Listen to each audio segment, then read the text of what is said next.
자, 오늘 또 하나님 말씀을 들으십시다. 오늘 하나님 말씀은 누가복음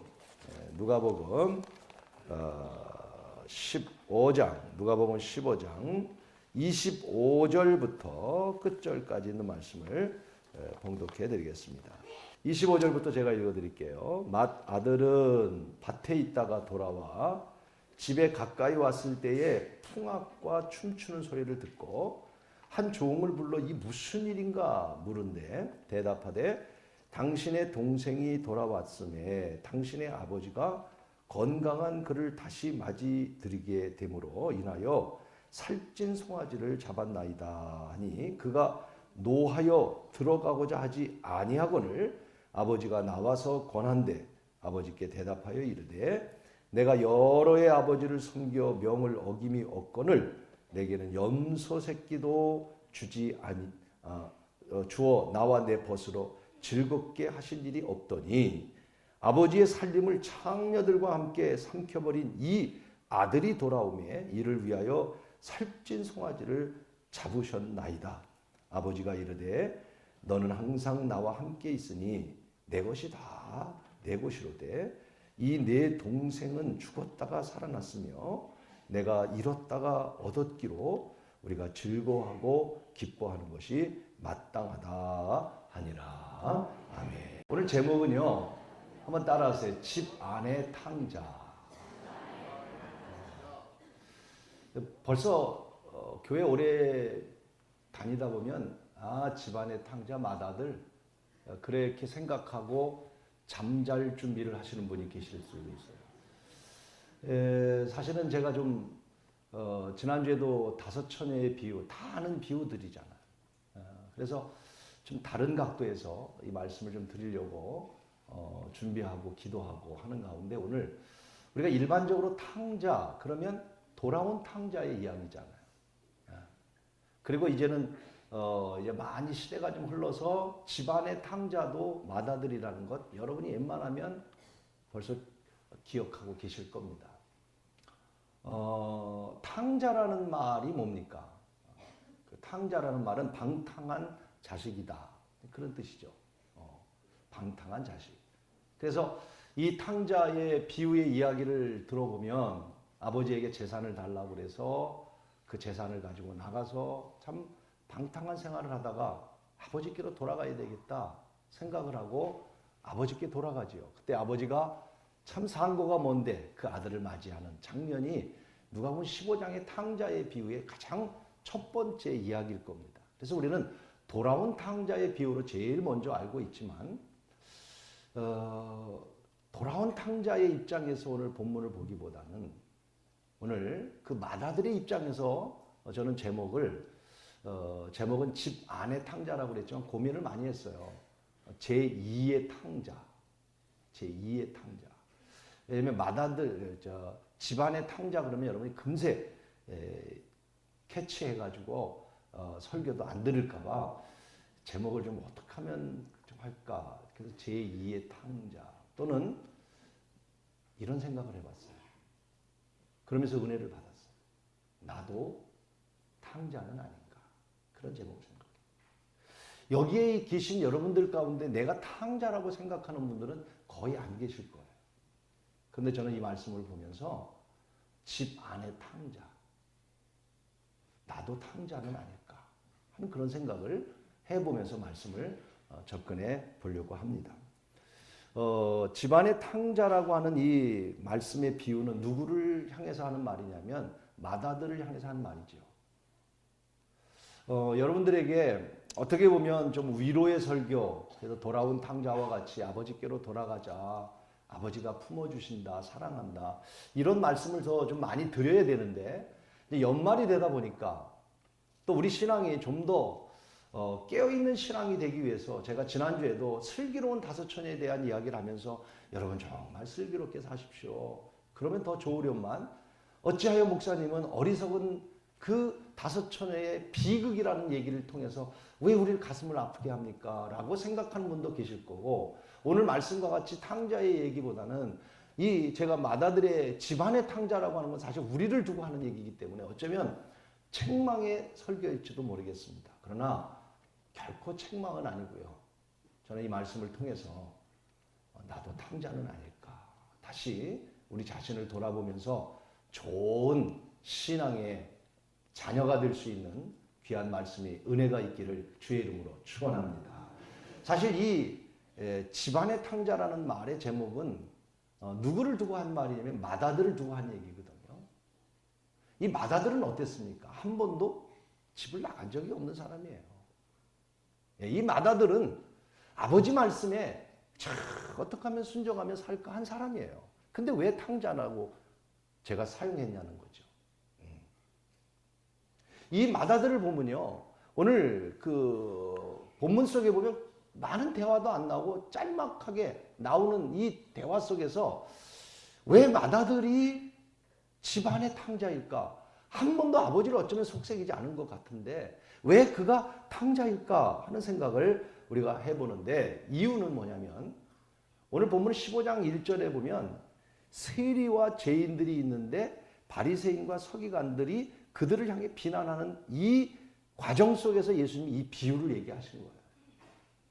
그러니까 두 종류의 사람이 있잖아요. 세리와 죄인들, 바리새인과 서기관들. 세리와 죄인들은 말 그대로 정말 죄를 많이 진 사람들이에요. 창녀들이고 나쁜 짓을 한 사람들이에요. 바리새인과 서기관들은 어떤 사람이에요? 그래도 하나님을 경외하려고 그러고 율법을 지키려고 했던 사람. 근데 예수님이 이 비유를 통해서 두 사람들에게 똑같이 하시는 말씀이거든요. 너희들이 창녀고 죄를 졌어도 내게로 돌아오면 내가 너를 용서해 준다. 하나님께로 돌아와라. 이렇게 탕자의 비유를 통해서 말씀하시면서 또 다른 배경이 있는 거예요. 그게 뭐예요? 바리새인들을 향해서 말하는 거예요. 그래서 그 바리새인들을 향해서 하시는 말씀이 저는 오늘 제목과 같이 또 다른 탕자가 아니냐.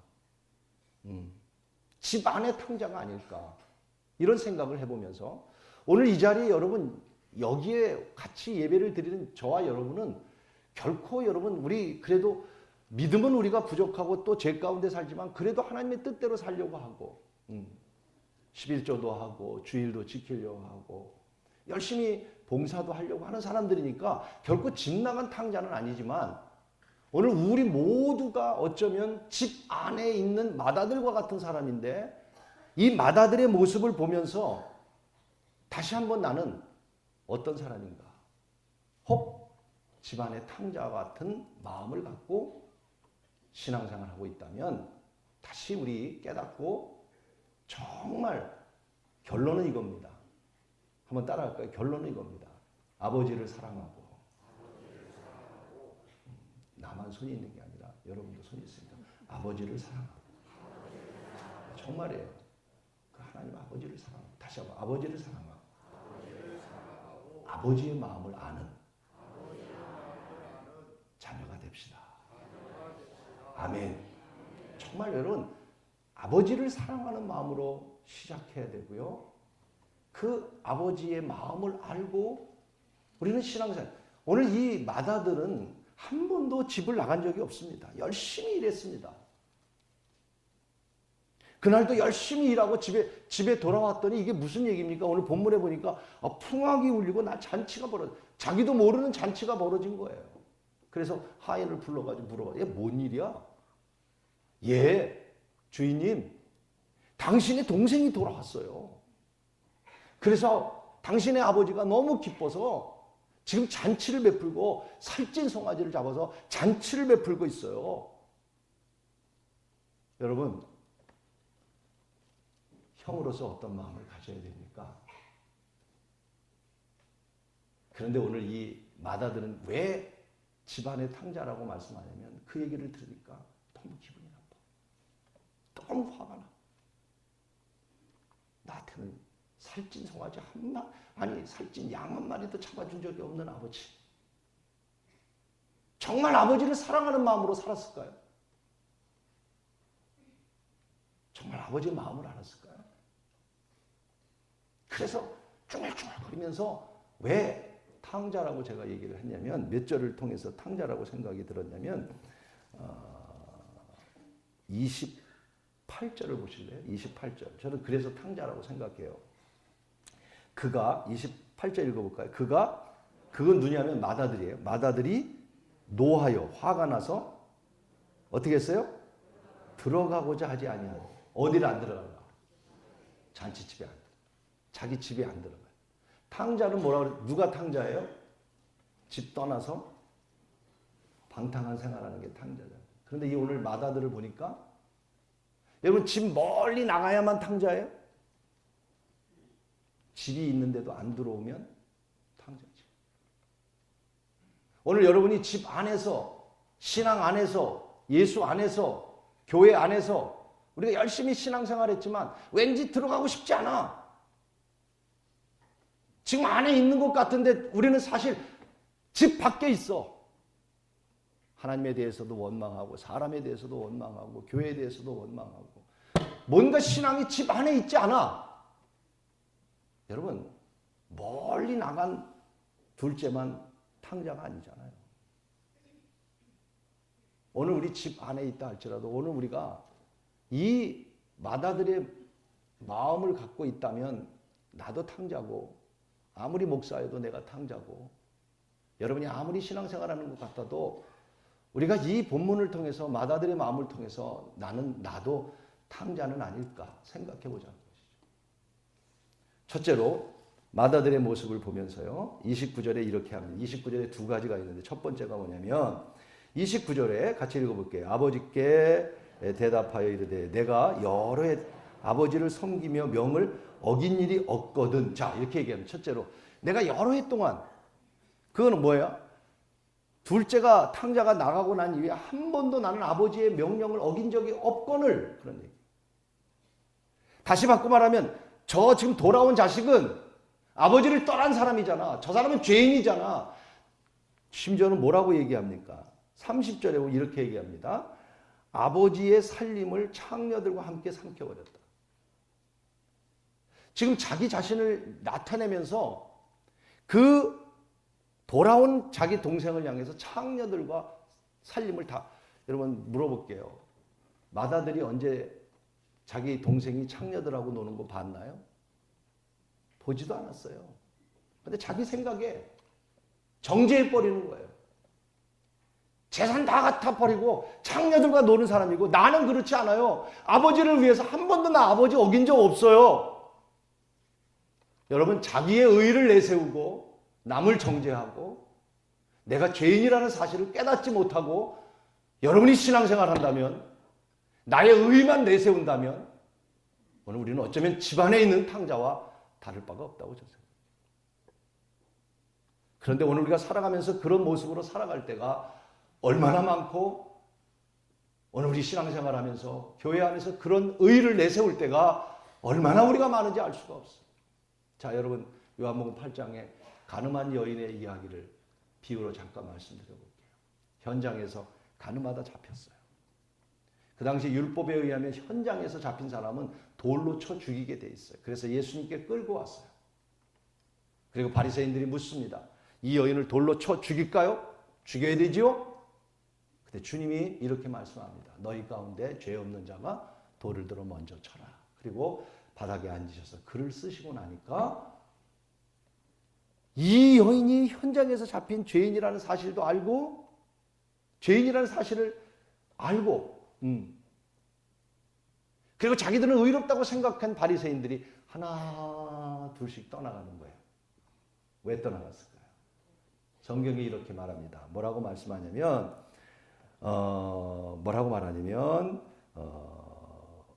이 말을 듣고 양심의 가책을 느껴 다 물러가고 이렇게 표현됐어요. 무슨 말이에요? 자기도 죄인이라는 사실을 그제서야 깨달았다는 것이죠. 여러분 우리가 어떤 사건을 보면서 우리는 남을 정죄하고 나는 의로운 것처럼 아닌 것 같지만 그렇게 살아가고 있습니다. 아닌 것지만 그렇게 말하고 있습니다. 아닌 것 같지만 교회 안에 이런 일들이 너무나 많이 있습니다. 그것은 결코 우리 신앙인들이 가질 자세가 아니라는 것을 말씀하고 바리새인들에게 하실 말씀이지만 오늘 신앙생활하는 우리들에게도 똑같은 말씀을 하고 계신 거예요. 그러면서 저는 주님의 말씀 한마디가 얼마나 위로가 되는지 여러분들에게도 위로가 될 거예요.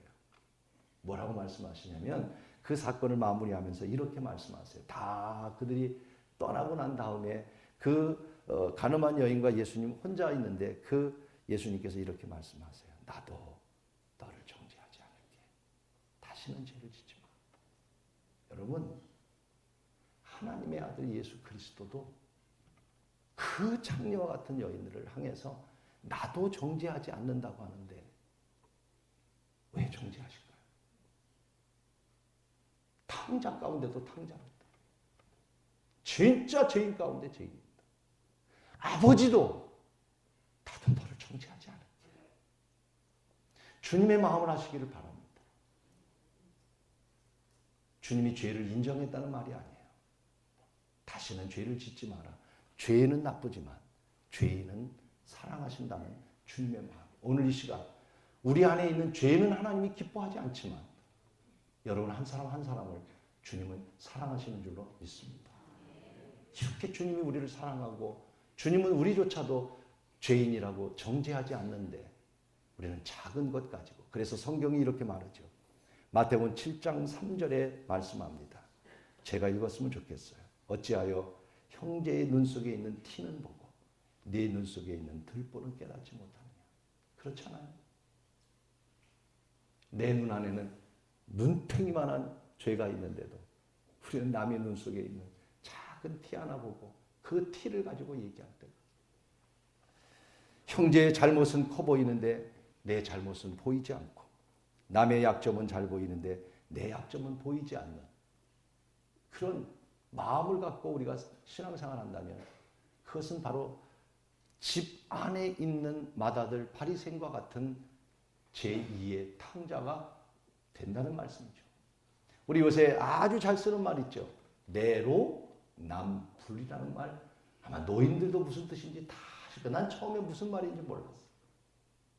내가 하면 로맨틱한 일이고 남이 하면 불륜이래요. 나는 이거를 이렇게 바꾸는 게 옳다고 생각해요. 내불남노.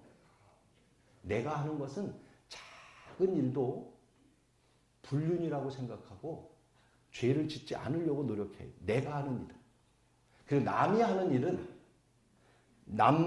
우리가 남불이 아니라 남로. 남이 하는 것은 아무리 커도 그걸 정죄하지 말고 로맨틱하다. 내가 하는 일은 아주 작은 것도 로맨틱하다고 생각하지만 나는 하나님 앞에 내가 작은 일도 이런 잘못을 하지 말아야지. 나는 하나님 앞에 죄인이야. 이런 마음을 갖고 살고 남이 하는 일은 근데 우리는 진짜 그 사회가 내로나고 그런데 한 가지 드리고 싶은 말씀이 있어요. 아마 여러분들도 동감할 것 같아요. 그게 뭐냐면 나도 여러분들도 내 잘못을 말하면서 내가 죄인입니다 라고 말하고 싶어. 근데 과거에는 내가 죄인입니다 라고 말하면 옛날에는요 아니야 괜찮아 그리고 동정해주고 격려해주고 위로했어요. 근데 지금은 내가 잘못했습니다. 그러면 그렇지 진짜야. 그리고 잡아먹으려고 그래. 그러니까 사람들이 내가 잘못했다는 말을 안 하려고 하는 세상이 돼버리고 말았어요. 사랑하는 여러분, 사람 앞에는 그럴지 몰라도 우리가 하나님 앞에는 더 겸손해질 수 있기를 축원합니다. 겸손하게 하나님 앞에 내가 하나님 앞에 이렇게 했다고 내가 하나님 앞에 이런 사람이라고 물론 그럴 사람이 많지는 않을 것 같지만 여러분 겉과 속이 다릅니다. 진정한 하나님 앞에 내가 죄인이라는 사실을 깨닫고 신앙생활해야 진정한 그리스도인이지 그걸 깨닫지 못하면 우리는 집안의 탕자와 같은 사람. 1903년에 원산에 큰 부흥운동이 일어났어요. 원산에서 1903년에. 이 부흥운동의 근본적인 게 뭐였을까요? 그것은 회개운동이었습니다. 하디라고 하는 선교사가 와 있었는데 원산에 그렇게 도도했던 하디가 하나님 앞에 자기가 죄인이라는 사실을 깨닫고 하나님 앞에 내가 죄인입니다. 고백할 때에 거기에 모였던 사람들이 다 울음바다가 되고 회개 역사가 일어나요. 부흥은요. 회개운동을 통해서 일어나는 거예요. 우리 대한민국도 제가 말씀드린 그대로 정치 세계도 똑같은 거예요. 내가 잘못했다고 얘기 한마디 하면 죽어. 그러니까 죽어도 안 잘못했다고 얘기하는 거예요. 그게 내로남불이 되는 거예요. 현실이 그래요. 근데 그것이 교회도 그래요. 여러분 1908년도 3년도 원산이지만 1908년에 7년인가? 1907년 그 평양의 대부흥운동이 일어났어요. 역시 그 부흥운동은 어떻게 일어나냐? 회개 운동을 통해서 일어난 거예요. 그때 길선주 장로님이실 거예요. 정말 훌륭한 분입니다. 신앙생활 잘하는 장로님입니다. 그런데 이 장로님이 강단 앞에 나와가지고 가슴을 치면서 눈물을 흘리면서 모든 성도들에게 인정받는 장로님이었어요. 그런데도 여러분, 제가 죄인입니다. 제 마음속에 음란한 마음을 가졌습니다. 제 마음속에 친구의 돈을 훔치려고 하는 마음을 가졌습니다.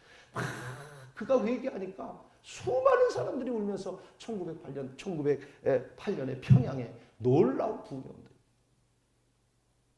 사랑하는 여러분, 오늘 우리가 다시 한번 하나님 앞에 우리가 자랑할 것이 없는 죄인이라는 사실.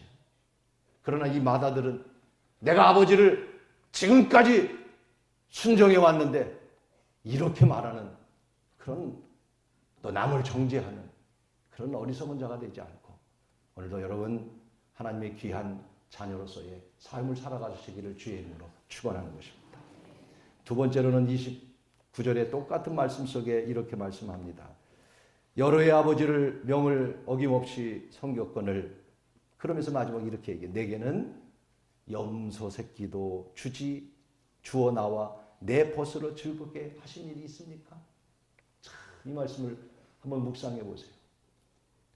내가 지금까지 아버지를 잘 섬겼다. 자기를 자랑하면서 뭐라고 해요? 아버지, 나에게 염소 새끼 한 마리라도 준 적이 있어요? 참 칼날 같은 질문입니다. 아니, 지금까지 방탕한 생활을 하고 돌아온 자식에게는 그렇게 잘해주면서 내게는 언제 염소 새끼 한 마리 준 적 있어요?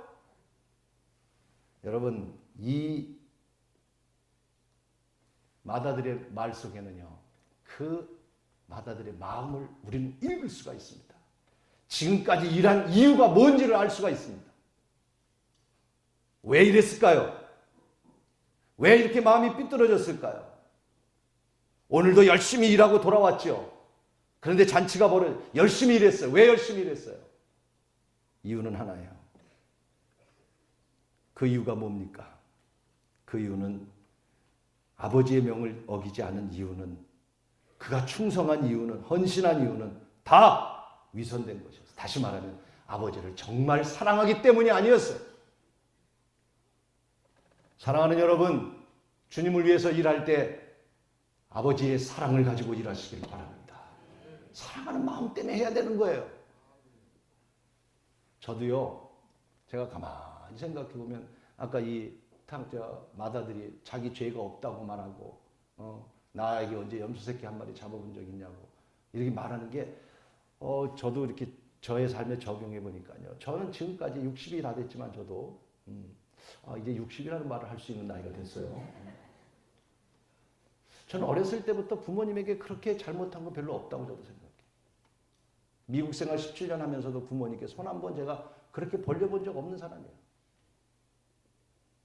그리고 난 신앙생활 잘했고 목사가 되라고 그래서 내가 열심히 목사도 됐고 어렸을 때 모범생이었고. 그러면 여러분, 아버지가 볼 때 나는 그렇게 생각하지만 아버지가 나를 볼 때 그럴까요? 아닐 거예요. 아닐 거예요. 아버지가 볼 때 자식은 그렇지 않을 거예요. 아, 그렇구나.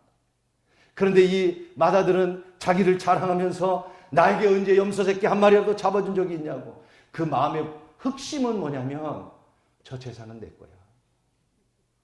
그리고 아버지를 위해서 충성한 것도 정말 아버지를 사랑하기 때문이 아니에요. 이유는 바리새인들을 향한 말씀이에요. 바리새인들은 하나님을 사랑한다고 말하면서 입술로는 사랑 말하지만 바리새인들의 마음속에는 언제나 세리와 죄인들을 미워하고 질투하고 시기하고.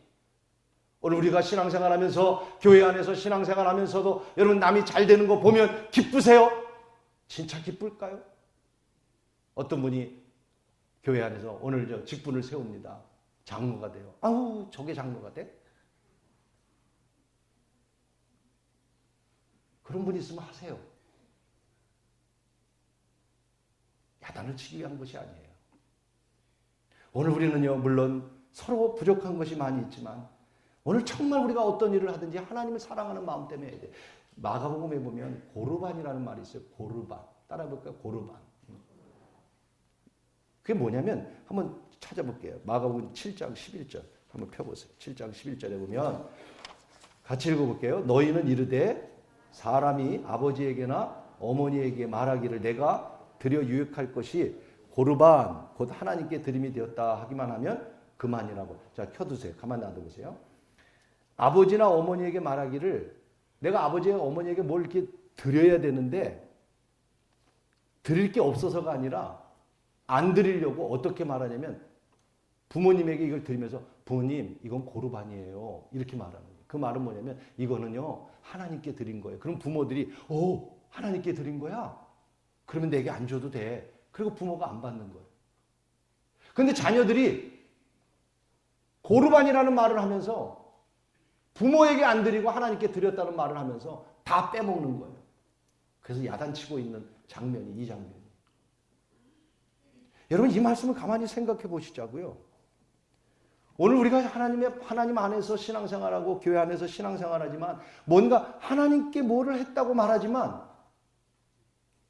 하나님을 사랑하는 마음 때문이 아니라 내가 하나님이 나를 구원하시고 독생자를 주신 그 은혜 때문이 아니라 자기 자랑에 빠져서 자기 의에 빠져서 여러분 그렇다면 오늘 우리는 저와 여러분은 아무리 열심히 했어도 우리는 집안의 탕자일 수밖에 없습니다.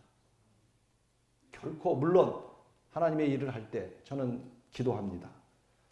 열심히 일하는 분들 또 우리 성도들을 위해서 하나님 복 주시고 잘 되기를 원합니다. 예물을 드리는데 하나님 복되게 물론 하나님이 복으로 채워주시기를 원하는 것은 당연한 마음입니다. 그러나 우리는 지나친 마다들의 보상 심리를 가지고 일하는 자세를 가지면 안 돼요.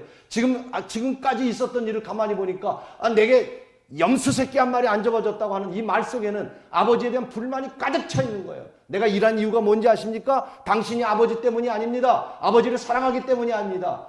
그래서 여러분 가운데 연세 드신 분들도 끝까지 돈을 쥐고 있다고 그러잖아요. 왜? 돈 주고 나면 끝이니까. 여러분 그게 자식의 도리예요? 자식이 돈 때문에 부모를 섬기는 게 도리예요? 똑같은 거예요. 그 얘기예요. 그게 아니라는 거예요.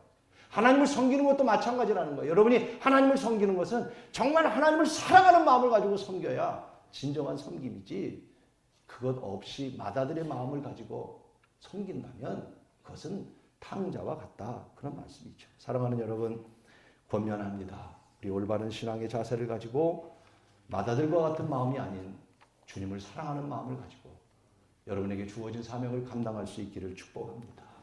마지막 세 번째는요. 특별히 여러분과 나누고 싶은 말씀입니다. 저는 31절을 읽으면서 큰 은혜를 받았습니다.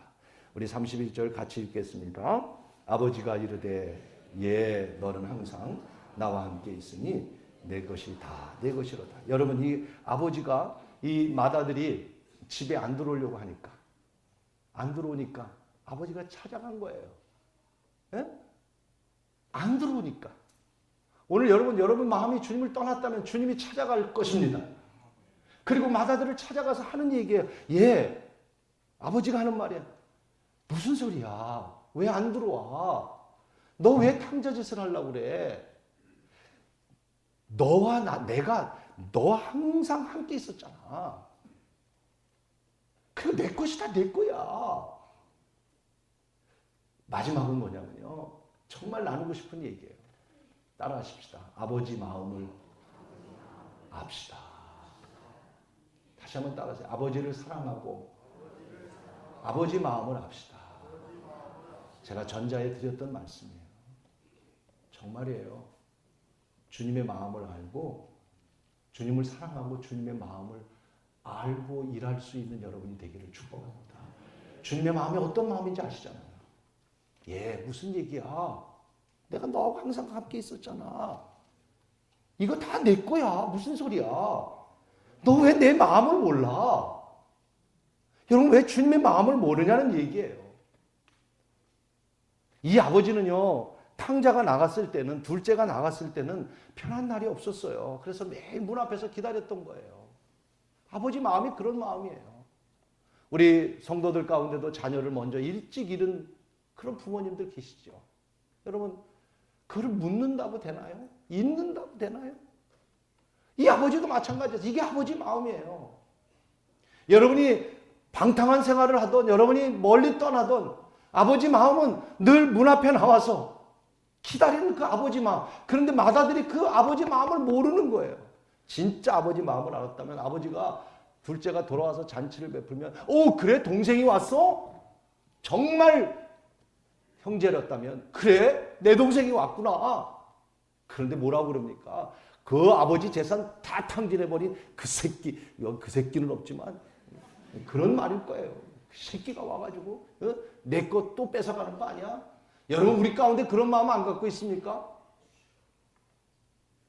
거룩한 것 같지만 우리는 탕자입니다. 그렇다면 탕자보다 어쩌면 더 나쁜 사람입니다. 아버지는 탕자가 돌아왔을 때, 막내가 돌아왔을 때 좋은 옷을 입히고 손에 가락지를 끼고 발에 신을 신기고 살찐 송아지를 잡아주지만, 그러나 그 마음속에는 늘 맏아들을 향한 마음도 있었다는 사실이죠. 그런데 그 맏아들은 그 아버지의 마음을 몰랐다는 것이죠. 저는 오늘 시간이 많이 지나서 세 가지로 아버지의 마음을 꼭 여러분에게 전하고 싶어요. 물론 저도 하나님 아버지의 마음을 제가 완전히 아는 건 아니지만 성경을 통해서 저는 하나님의 마음을 읽고 여러분에게 세 가지를 전하고 싶습니다. 제일 첫째는요, 우리 이 마음, 아버지 마음을 꼭 가지셔야 합니다. 그 아버지 마음은요, 첫째가 뭐냐면 우리 모두가, 인류 모두가 구원받기를 원하시는 거예요. 이 시간에 있는 여러분들만 집 안에 머물면서 구원받은 삶을 살기를 원하는 게 아니라 아버지 마음은 저 나가 있는 탕자도 돌아오기를 원해서 모든 사람이 구원받기를 원하는 것이 아버지 마음이라는 거예요. 두 번째는요, 아버지는요, 탕자가 떠나간 것처럼 구원받은 성도들이 죄악된 세상에 살면서 죄의 유혹 속에 살 수밖에 없다는 걸 하나님은 알고 계세요. 그래서 우리가 살아가면서 구원받았지만 죄악된 세상에 나도 모르게 휩쓸려 살아갈 수는 있어요.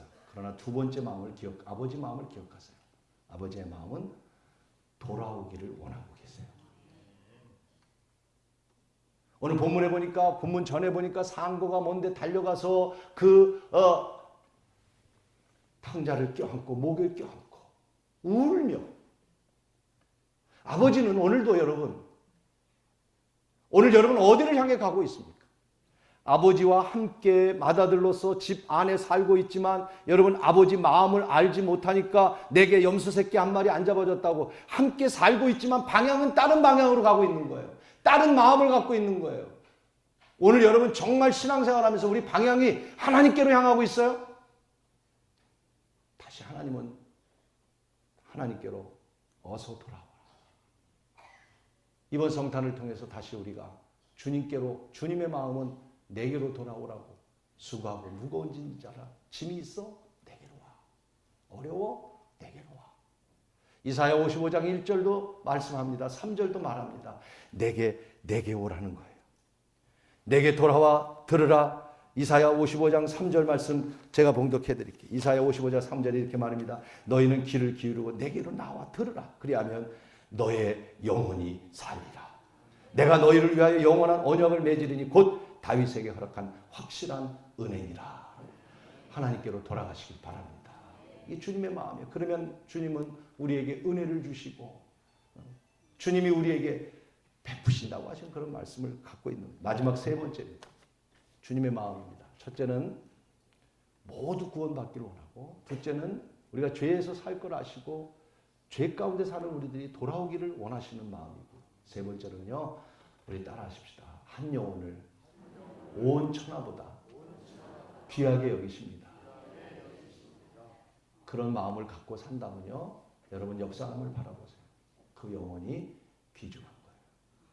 비록 부족해도.